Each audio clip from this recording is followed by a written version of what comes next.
Today, we are diving into a really fascinating and honestly pretty wild argument from our source material. It's this idea that a specific Christian prophecy is one of the main things shaping U.S. foreign policy, especially in the Middle East. It's a huge claim, so let's get right into it. Our source kicks things off with this incredibly blunt prediction. That's a bold statement to make, and it immediately makes you ask, why? But the answer they give isn't what you'd expect. It's not about oil, it's not about empire, it's about something else entirely. So why on earth would this happen? According to the source we're looking at, the answer is found deep inside a very particular interpretation of a biblical prophecy, and it all revolves around the idea of the second coming. Now, when you talk about the end times in Christianity, it's not just one single belief. The source actually breaks it down into four main ways of looking at it.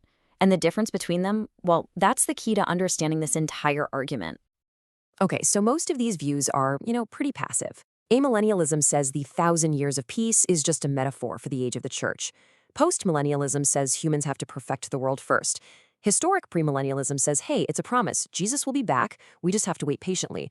But then you get to that last one, Dispensationalist Premillennialism. This view says the second coming isn't just a promise. It's a plan, a detailed checklist of events that have to happen on Earth first, and that means humans have an active role to play.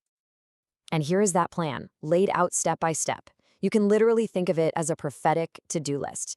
And what's really striking is that for believers, step one was checked off back in 1948 when the State of Israel was founded.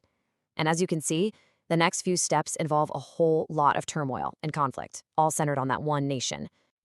So, the big question is, how did this very specific, action-packed belief system get to be so influential, especially in the United States?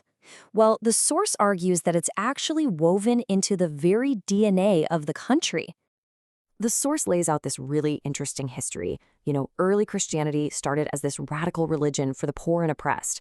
But once it became the official religion of the Roman Empire, thinkers like Augustine kind of toned down all the revolutionary end-of-the-world stuff. Fast forward to the Reformation, and suddenly people are reading the Bible for themselves again, coming up with new ideas. This created religious dissenters in England who clashed with the king. And where did many of them end up? They were sent to America with a mission to build a brand new society, a kingdom of heaven, based on their interpretation of the Bible. And this quote from the source just puts a fine point on it. The argument is that America isn't just a country. It was founded with a mission, that deep down its identity is tied to fulfilling a kind of biblical destiny on earth. So you have this religious foundation, and according to the source, this gives rise to a really powerful political ideology that connects all these prophetic beliefs directly to foreign policy today. It's known as Christian Zionism.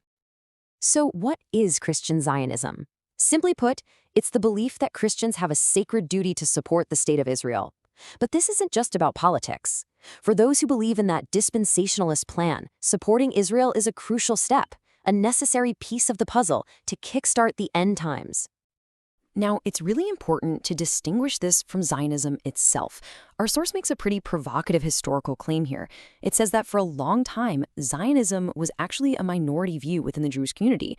It wasn't until the much larger, much more powerful Christian Zionist movement got behind it that the idea really took off and became mainstream because it was so essential to their religious goals. And this is the absolute crucial point.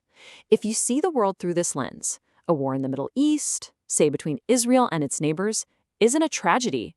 It's not a failure of diplomacy. It's actually a required and even a welcome event.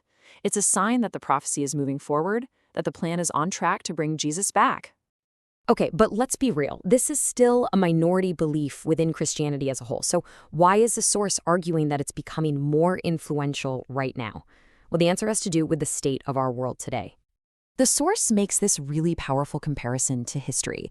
Think about the Roman Empire during the Pax Romana.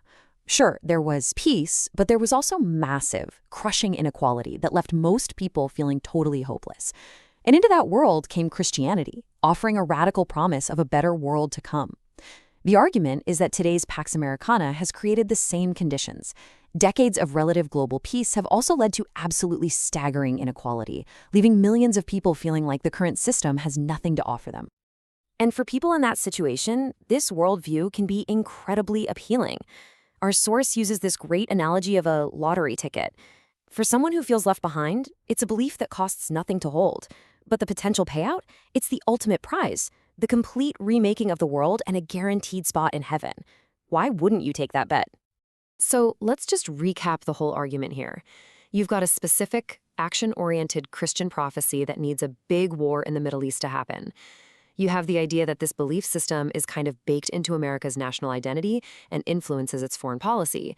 And finally, as the world gets more unequal and unstable, this worldview becomes more and more attractive to people who are looking for hope. And that really brings us to the final and, frankly, pretty unsettling question this analysis leaves us with. If this is a worldview that actually gets stronger in times of chaos and uncertainty, then as our world feels more and more unstable, what happens next? How much more influential could this idea become? It's definitely a powerful thought to end on. Thanks for watching.